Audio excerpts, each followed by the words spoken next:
Chapter की शुरुआत होती है और हम देखते हैं मिनाटो को, जो कि अपना मैजिक यूज करके हवा में उड़ रहा होता है। देन वो कहता है इतना दूर बस हो गया। ये कहकर वो नीचे आ जाता है एंड वो कहता है मुझे मेरी सारी पावर छुपानी नहीं चाहिए, लेकिन ज्यादा अटेंशन मिल गया तो ये बहुत पेनफुल होगा। ये कहकर वो आगे बढ़ने लगता है। देन वो एक गली के पास आता है और देखता है कि उनके टीचर एक मॉन्स्टर को देख रहे होते हैं। एंड वहाँ पर हम उस लड़की को भी देखते हैं जिस पर मॉन्स्टर ने हमला किया था, पर किसी ने तो अपना मैजिक यूज करके सारे डिमंस को मार दिया था और इस लड़की को भी बचा लिया था।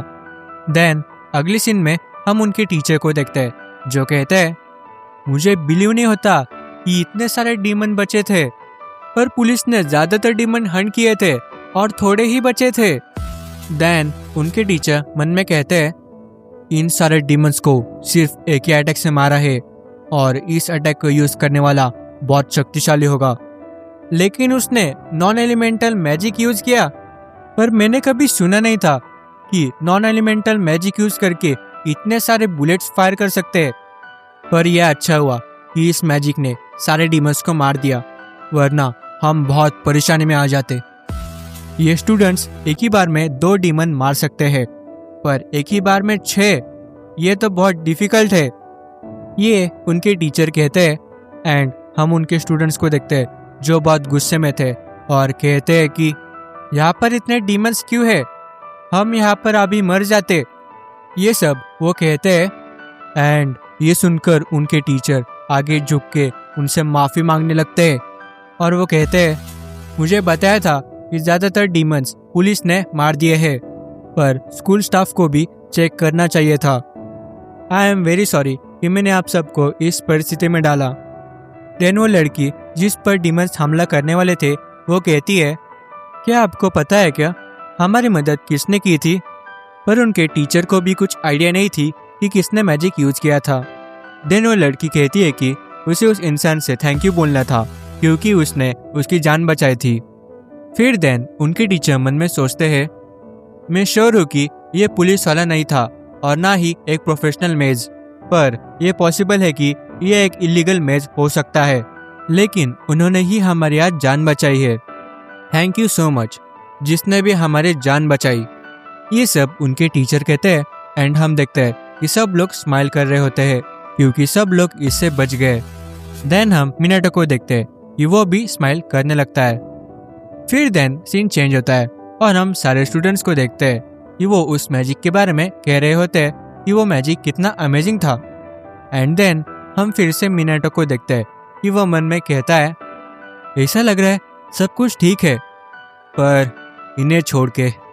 देन फिर हम जून और उसके दोस्तों को देखते हैं। वो तीनों मिनाटो को ही देख रहे होते हैं और जून तो ऐसी शक्ल बनाकर देख रहा होता है कि क्या बोलूं। देन मिनाटो उसे इग्नोर मारकर वहां से जाने लगता है।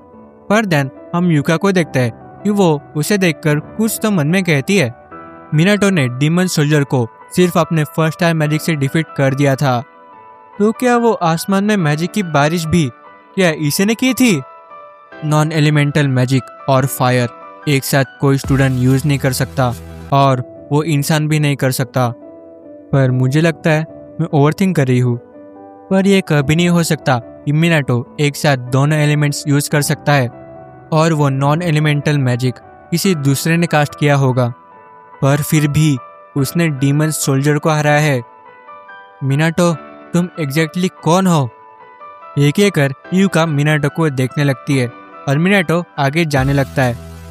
देन फिर हम जून के दोस्तों को देखते हैं कि वो बात कर रहे थे कि वो लेजर क्या थी और क्या वो मिनाटो ने मैजिक यूज किया था, पर वो सब कहते हैं कि वो मैजिक मिनाटो यूज नहीं कर सकता।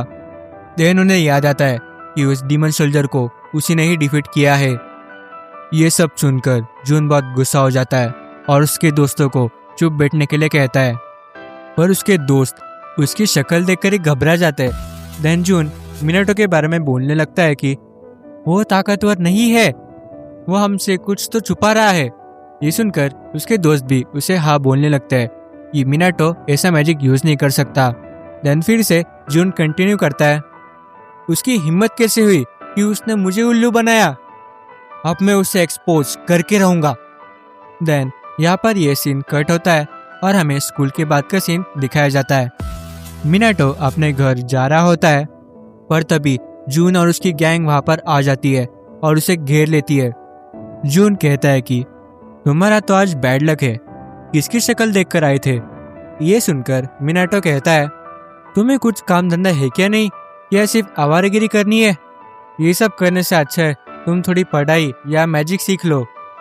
ये सब सुनकर जून गुस्से में आ जाता है और कहता है तुम्हें तुम पर बहुत कॉन्फिडेंस है ना चीटर। ये सुनकर मिनाटो कहता है मैं एक चीटर। देन जून कहता है तुम झूठ मत बोलो, ये कभी नहीं हो सकता कि तुम वैसा मैजिक यूज कर सकते हो, और ये सच है कि तुम चीटर हो। ये सब सुनकर मिनाटो उसे कुछ अलग ही नजर में देख रहा होता है, जैसे उसके मन में ऐसे ख्याल आ रहे हो कि ये पागल हो गया है। पर मिनाटो मन में ये कहता है मैं बिलीव नहीं कर सकता इस इंसान को। ये होने के बाद जून मिनाटो से कहता है कि उसे फॉलो करे और आगे कहता है आई अप्रिशिएट कि तुम्हारे पास गट्स है और तुम यहाँ से नहीं गए। देन मिनाटो कहता है कि वो यहाँ से क्यों भागेगा। ये सुनकर जून मिनाटो से कहता है तुम्हें लगता है तुम यहाँ से बच पाओगे, तुम अपना मैजिक यूज नहीं कर पाओगे जब मैं तुम्हें हरा दूंगा।